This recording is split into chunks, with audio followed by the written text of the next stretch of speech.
Ahora vamos al campo penal. En el campo penal tenemos igual aforismo: dadme los hechos que yo os daré el derecho. Pero resulta que en el ámbito penal las cosas son algo más complejas, pues porque está vinculada allí la conducta humana, toda la complejidad mental que eso implica. Y entonces nos encontramos con que quien pide, es decir, quien tiene la acción penal es la fiscalía. La fiscalía investiga.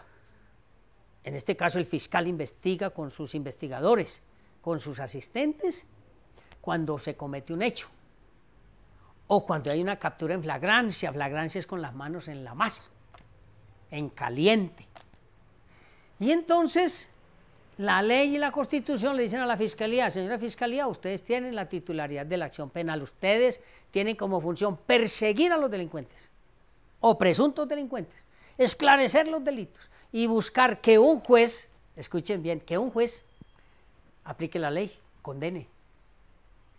Y entonces tenemos aquí claridad en el campo penal.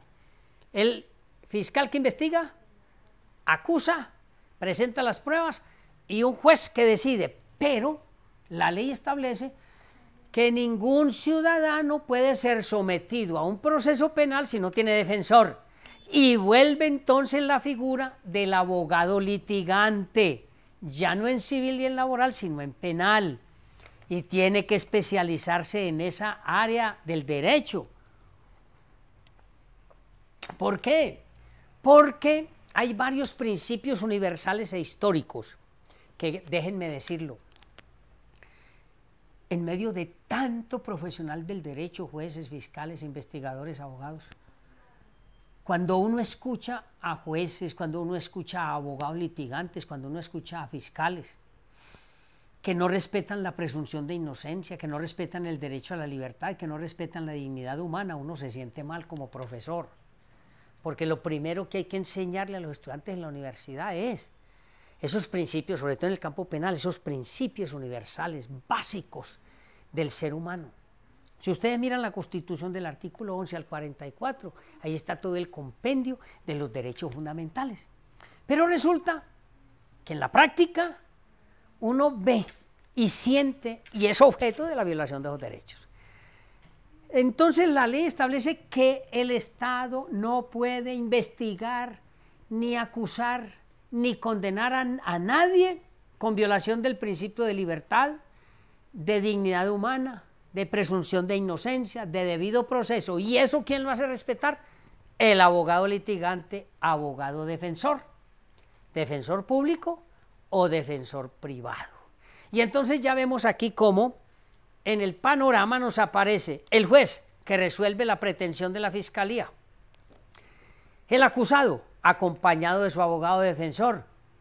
Y entonces, ¿cuáles son las funciones del juez, del fiscal y del abogado defensor? Sencillas, sencillas entre comillas. El fiscal investiga y acusa, y busca, condena. El defensor busca básicamente que tanto fiscal como juez y los demás servidores públicos respeten esa gama de derechos.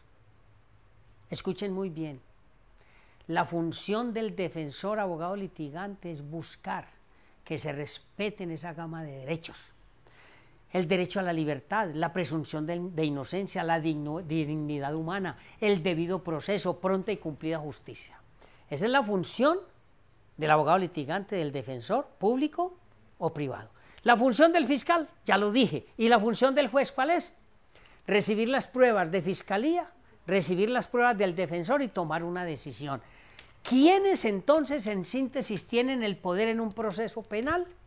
El fiscal, primera instancia, porque sin él no se mueve el aparato judicial. ¿Quién toma las decisiones? El juez. ¿Quién se encarga de orientar, de visibilizarle al juez los errores de la fiscalía, de visibilizarle a los organismos de control los errores que cometen fiscalía y juez, de publicitar, de visibilizar toda la inhumanidad con la que se trata a los ciudadanos acusados. El abogado defensor. Pero ¿tiene el abogado defensor poder para darle órdenes a un fiscal o a un juez? No. Y ahí es donde se genera el desequilibrio.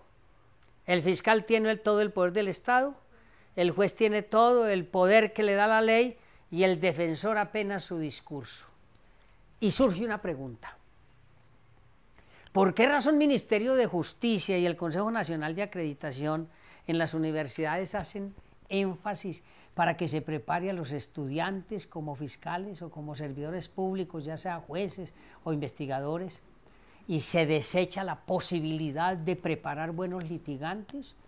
Lo digo por mi experiencia. Ese es un gran error, aunque no es un error, es una forma de generar productividad económica en las academias. Resulta que a un abogado, para poder ser defensor público, le exigen mínimo especialización. ¿Y qué es la especialización en las universidades? La repetición del pregrado.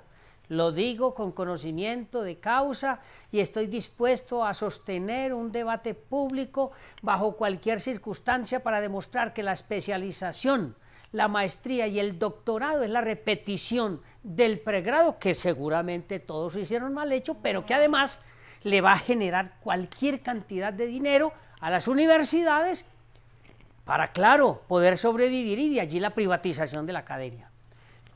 Pero aceptemos en gracia de debate que eso es importante. La pregunta sigue gravitando. ¿Por qué se hace énfasis en que los profesores sean, por ejemplo, fiscales, magistrados, jueces, cuando no tienen elementos de pedagogía y tampoco son los más ilustres ni los mejores? Porque hay que proyectar y reproducir la especulación económica en el ámbito académico. Y vamos a un hecho concreto. En la universidad, en el primer semestre, uno escucha que todos los estudiantes quieren ser magistrados, y cuando uno les pregunta qué es un magistrado, no entienden, no saben qué es. Imaginan las cortes, algunos la corte celestial. La ignorancia es hermosa. Cuando empiezan a trabajar en la academia, a los 2 o 3 semestres uno les pregunta, bueno, ¿y todavía querés seguir siendo magistrado? No, con esas injusticias que cometen. ¿Y entonces usted qué quiere ser? Pues litigante para luchar contra la injusticia. Ojo, no estoy hablando porque sea yo litigante, que lo soy, y yo estudié para ser litigante, para ser defensor. Yo no estudié para ser magistrado, ni juez, ni fiscal, no sería capaz, mi mente no estaría estructurada para eso. Pero ese es el derrotero. Y voy a concluir con algo que llama mucho la atención en la Constitución. El artículo 230 de la Constitución establece que los jueces son independientes. Voy a leerlo. El artículo 230 de la Constitución dice: los jueces en sus providencias solo están sometidos al imperio de la ley. La equidad, la jurisprudencia, los principios generales del derecho y la doctrina son criterios auxiliares de la actividad judicial. Y resulta que la Corte Constitucional interpreta a su antojo y le da órdenes a los jueces.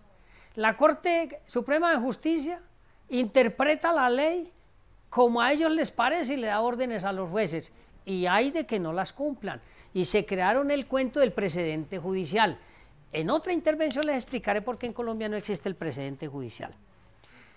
Pero aquí hablamos de independencias de las ramas del poder público, la rama legislativa, la rama ejecutiva, la rama judicial. Miren que queda de última la rama judicial, eso tiene su simbolismo, es la última, siempre fue la última y siempre será la última, pero ahora con un agravante.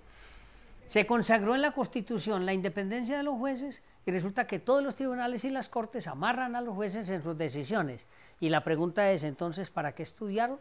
Pero algo más grave, hay señores jueces que no entienden la gravedad de lo que hace la corte y ellos mismos hacen eso con los sujetos procesales en audiencias.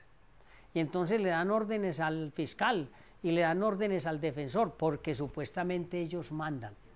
Hoy tuve una conversación con un magistrado y me dejó claro algo, porque le hablaba de esto y me decía: José, tienes razón, el pueblo colombiano es conflictivo y hay mucha gente frustrada y cree que cuando logra ser nombrado como juez, allí va a desahogar todas sus frustraciones. Resulta que el juez es el paradigma social, es el tercero a quien le entregamos nuestros problemas para que los resuelva. Pero resulta que confunden autoridad con autoritarismo. Y me decía ese ilustre magistrado, el juez debe caracterizarse por el conocimiento, por la inteligencia, por la educación, por la paciencia. No tiene que ser autoritario. La autoridad se adquiere por el respeto que irradia a las partes y a la sociedad. Porque, y me puso un ejemplo, José, ¿usted alguna vez vio la película El Padrino? Y le dije, claro que la vi muchas veces y leí los libros. Y me dijo, ¿alguna vez usted en la película El Padrino vio ofuscarse a don Corleone? Y le dije, hombre, no había caído en cuenta eso. Y me dijo, no, porque él tenía toda la autoridad. Entonces, ¿qué necesidad tiene quien tiene la autoridad de ofuscarse y de actuar como un dictador? Esto para que nos quede claro, mis queridos amigos y amigas, de que el problema de la administración de justicia es tan complejo como que es muy difícil a través de un solo diagnóstico resolverlo. Por hoy, espero les hayan quedado claras las funciones del juez, del abogado litigante, del fiscal. No hablo de los otros intervinientes para no fatigarnos. Y espero les haya quedado clara la gran equivocación del Ministerio de Educación y del Consejo Nacional de Acreditación al pretender que las universidades hagan énfasis en la preparación exclusivamente de los estudiantes como jueces o como fiscales o como servidores públicos. Dejo gravitando la pregunta. ¿Sin abogados litigantes podría realizarse la justicia? ¿En una sociedad democrática? Nunca. ¿En una dictadura? Obvio, porque es el sistema más fácil para que se despliegue y se desarrolle la ignorancia, madre de la violación de todos los derechos. Buena tarde. Videos académicos, Librería Jurídica Sánchez, José Abad Zuleta Cano.